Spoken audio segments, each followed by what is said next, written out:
This is Brett Waltemath of Star Watch Media here at the Directors Guild of America for the Los Angeles premiere of the dramatic comedy Petunia here at OUTFEST 2012, now celebrating its 30th anniversary. Michael, Brett with Star Watch Media. It's a pleasure to speak with you this afternoon. You play the role of George McDougal. Yes. Can you please tell us a little bit about your role in the film? Well, George McDougal is this character that sort of comes into the life of the Petunia family, or the lives of the Petunia family, who are the center of the movie, and sort of helps shift them off balance. It's a family that's off balance already, but these sort of ancillary characters come in, infiltrate the family, and shift them off balance. And it's a great opportunity for me to play something different than I've gotten to play before. I'm sort of a calmer presence. I'm more subtle, a little more sort of mysterious, and it was a great opportunity, a great experience. Was that a major part of your attraction to the script and to the project?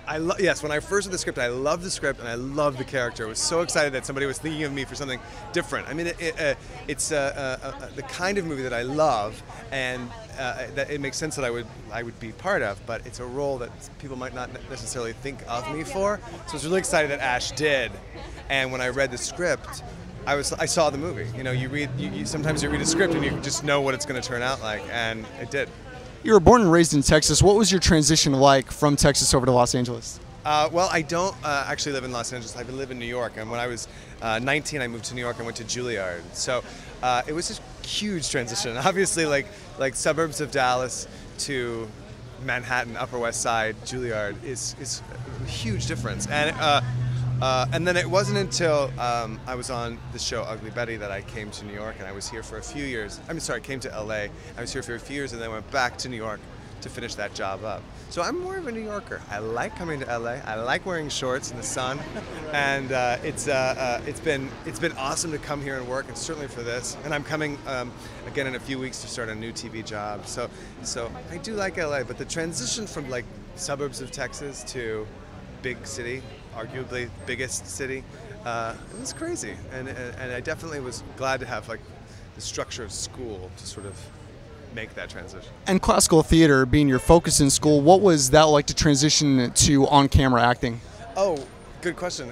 You know, like classical acting is really for like a big stage, big ideas, big words, getting it to the back of the house, and obviously working on camera and TV and film is much smaller. It's a much smaller business. We had this great masterclass with Boaz Yakin, who is that great director. He directed Remember the Titans and Uptown Girls, and he talked to us about how you can treat acting on camera the same way that you would treat acting on a big stage, but that the audience is much smaller and they're much closer, and you just focus to them. Because when you're on stage, you definitely are playing to everyone.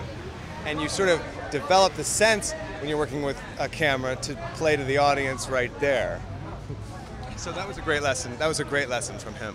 Upcoming projects for you that we can look forward to seeing you in? I have another movie at the festival that plays tomorrow called Thank You for Judging. Your documentary, correct? That's right, my documentary, which is about high school speech and debate that I co-directed and executive produced. And we play tomorrow at 12:30 over at Harmony Gold. And that's been making the festival round. This is its LA premiere. And then I'll be on a new show on CBS called Partners in the fall.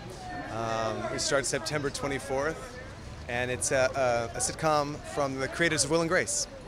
And correct me if I'm wrong, I believe the documentary was your directorial debut, and you also have another directing project currently in the works. Can you please discuss that with us as well? That's right. There's another movie that's going to start the festival circuit very soon called He's Way More Famous Than You, a narrative movie that I directed. And that was my first time directing a narrative movie. Thank You for Judging, first time directing a documentary, which is such a weird, fluid term anyway, director of a documentary. But yeah, a lot of new stuff for me, which has been awesome. Congratulations on all your success, sir. Thank you so much. Enjoy the screening.